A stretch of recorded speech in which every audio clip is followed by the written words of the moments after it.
Salut à tous, ici Ajax, et salut en particulier aux explorateurs de Tamriel, car aujourd'hui ça sera une courte vidéo d'infos MMO en réaction aux nouvelles du côté du monde d'Elder Scrolls. On a pris l'habitude chaque année à la même époque que Bethesda Zenimax, l'équipe de développement du jeu en ligne, nous distille quelques indices sur le prochain thème et la prochaine contrée à découvrir dans ESO. Notons que le dev Matt Firor avait indiqué que le développement du jeu quitterait désormais la formule un an, une extension, une région, qui avait cours depuis ESO Morrowind. Ça sera donc peut-être la dernière du genre. Cette année, on commence avec deux indices, le petit message sur Twitter du compte officiel et un courrier de promotion roleplay envoyé à certains podcasteurs et streamers anglophones la semaine passée vers le 18 janvier. Commençons par l'annonce de l'annonce, elle aura lieu mercredi prochain, le 25. Des tweets postés hier et aujourd'hui rappellent le programme. Ça sera directement une révélation globale, donc pas de cinématique de teasing sur laquelle spéculer comme l'an dernier. Cependant, on a quelques éléments visuels et narratifs que je vous propose d'analyser sans plus attendre. Le tweet donne le message roleplay « Jamais les fils du destin n'ont été aussi emmêlés. Deux mondes sont en jeu. Venez, protégeons ceux qui menacent de s'étioler comme les pages d'un livre jeté au brasier. » D'abord, je suis évidemment surpris par cette affirmation que l'histoire impliquera deux mondes, car contrairement à d'autres univers comme Warcraft, The Elder Scrolls se joue toujours sur un seul monde, Mundus, centré sur la planète Nirn. Et donc à moins d'une introduction fracassante d'une autre planète, ce qui serait un peu trop ambitieux et déroutant à mon avis, il s'agira peut-être d'une façon poétique de parler d'un deuxième continent, Atmora, Akavir, Piandone, ou plus simplement un plan d'Edric, c'est-à-dire un royaume situé en Oblivion. L'animation vidéo qui accompagne ce tweet officiel nous montre, sous fond sonore de bourrasque de vent, le logo du jeu, l'Ouroboros des Trois Alliances, baignant dans une brume avec une lueur vert sapin et une ambiance assez obscure qui évoque de ce fait les sombres entités d'Edra. Les gens ont assez vite remarqué les yeux qui se sont glissés dans les replis métalliques du logo. Les connaisseurs auront donc assez vite deviné que si on part sur un Daedra, qu'il y a des yeux inquiétants dans l'obscurité et qu'un message nous parle de fil du destin et de livres jetés au brasier, il s'agit assez clairement de la symbolique de Hermaeus Mora, aussi nommé Hermamora, ou l'homme des bois, le prince Daedra de la connaissance des savoirs interdits, des ramifications du destin et de la mémoire qui règne sur Apocrypha en Oblivion.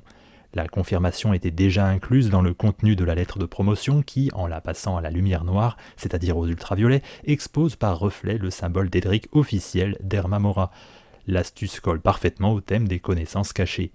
Je vais essayer d'aller un peu plus loin à partir de ces éléments, car si on peut déduire qu'on visitera certainement le plan Apocrypha, on peut alors comparer à l'extension Gates of Oblivion qui associait le plan Terre Morte du prince Mérunès Dagon et la région de Bois Noir en Tamriel. On peut se demander quelle région de Nirn pourrait être ajoutée et quelle culture sera développée chemin faisant. Hermaeus Mora est connu, craint ou révéré un peu partout, car comme le savoir lui-même, il peut être bénéfique et maléfique à la fois. Procédons par élimination.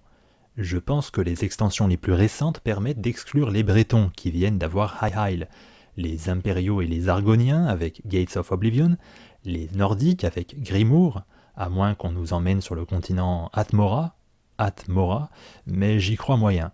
Auparavant, les Khajiits qui ont eu Elsewhere et les Hauts-Elfes qui ont eu Somerset auraient pu convenir, mais ça ne colle pas tellement non plus. Ça nous laisse les Elfes Noirs, dont l'extension Morrowind sur l'île de Vardenfell remonte à bien des années, les Orques avec Orsinium, et enfin les deux races qui n'ont jamais eu de chapitre, les Rougegardes et les Elfes des Bois. Les Orques disparates et les Rougegardes du désert, je n'y crois pas, ça dénoterait trop avec la sphère de ce prince d'Edra. Les Elfes Noirs en revanche, avec leur thème plus sombre et leur histoire fortement influencée par les Daedra, font d'excellents candidats. C'est l'hypothèse qui domine actuellement les forums.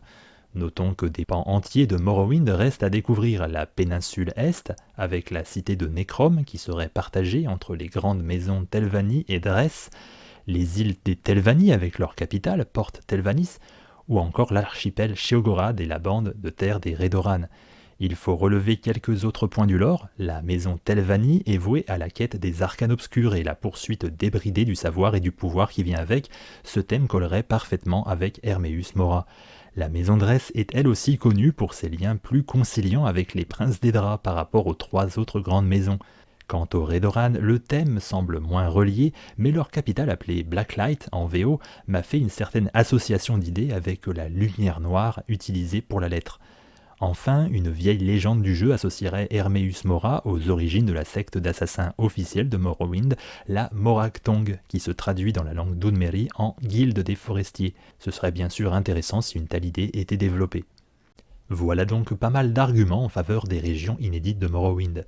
Mais je vous propose une hypothèse alternative avec les elfes des bois, car eux aussi ont un lien évident avec les bois, malgré leur lien civilisationnel avec l'Aedra Ifre. Contrairement aux elfes noirs, toutes leurs zones en Valboisée ont été traitées dans le jeu de base, ce qui impliquerait de devoir caler une nouvelle région explorable dans les montagnes frontalières inexplorées de zones déjà posées. On a la preuve avec High Isle que le studio peut décider de créer des zones entières à partir d'îles minuscules dans le lore, donc pourquoi pas. Je rappelle qu'une des capitales des Bosmer est Falinesti, une cité arbre mouvante qui à l'époque du jeu de base avait mystérieusement disparu. Alors, et si Falinesti était tombée en Apocrypha, ou si elle était cachée dans ce deuxième monde annoncé, si ce n'est pas Apocrypha? Les elfes des bois n'ont encore eu droit à aucun contenu dédié depuis le jeu de base, et ce n'est pas l'apparition rapide de l'aventurière Evely Flèchevive à Gates of Oblivion ou de la PNJ utilitaire chiffonnière de cette année qui ont pu vraiment capter ma curiosité. Je me permets de vous traduire de façon non officielle le contenu de la lettre. Proxy, la marée du destin tourbillonne autour de vous dans une fureur glorieuse, et vous a choisi pour servir comme substitut dans une crise des plus périlleuses. Le futur d'au moins deux mondes est en jeu. Votre talent pour modifier la destinée a été remarqué, d'où la raison de cette lettre. Bien des chemins mènent en avant, mais un seul aboutit à la survie de Nirn. En ce moment précis, dans cette instance spécifique, vous devez être le fil qui empêche la réalité elle-même de s'effilocher. Je dois vous invoquer dès que les implacables sorts de la conséquence me montreront où votre présence est la plus requise. Les gens supposent que le terme informatique proxy est une façon de s'adresser aux joueurs. Comme l'an dernier, la lettre a été écrite de façon diégétique par un PNJ, cette fois un certain Léramil le Sage, PNJ jamais rencontré en jeu à ma connaissance. Nom à consonance clairement elfique, si ça peut tout à fait convenir à un elfe noir, je trouve aussi que ça sonnerait bien pour un elfe des bois, ou un haut elfe ou elfe des mers même. La capture d'écran utilisée en fond du message d'annonce, enfin, montre une crypte avec un sol de roche brute, avec un autel et des murs qui utilisent une architecture qui me semble inédite, en tout cas assez sobre, avec des bougies et des chapelets de crâne. À partir de ce qu'on a vu, ça peut aussi bien être un caveau à nécrome relié à la maison de Dress qu'un sanctuaire des carnivores cannibales que sont après tout les elfes des bois. On voit aussi plusieurs bannières, malheureusement trop moisies et couvertes de mousse, pour identifier un symbole. Les entrelacs me rappellent plus les elfes des bois, si vous voulez mon avis. Enfin, on a des poteries et des coffres. Ces meubles étant logiquement inédits, je ne peux que tenter de deviner. Les motifs floraux pourraient sortir tout droit d'Elsewhere si l'hypothèse qu'agite était crédible, mais par proximité, peut-être une version civilisée d'elfes des bois. Mais on retrouve aussi des motifs similaires chez les elfes noirs Redoran ou Dress, donc difficile de trancher, et je ne saurais rien dire d'intéressant sur les jarres. Si vous avez des idées d'ici mercredi, n'hésitez pas en commentaire. Enfin, côté game design, il était question d'une nouvelle feature, une nouvelle fonctionnalité soi-disant très attendue par les joueurs, ce qui laissait dubitatif.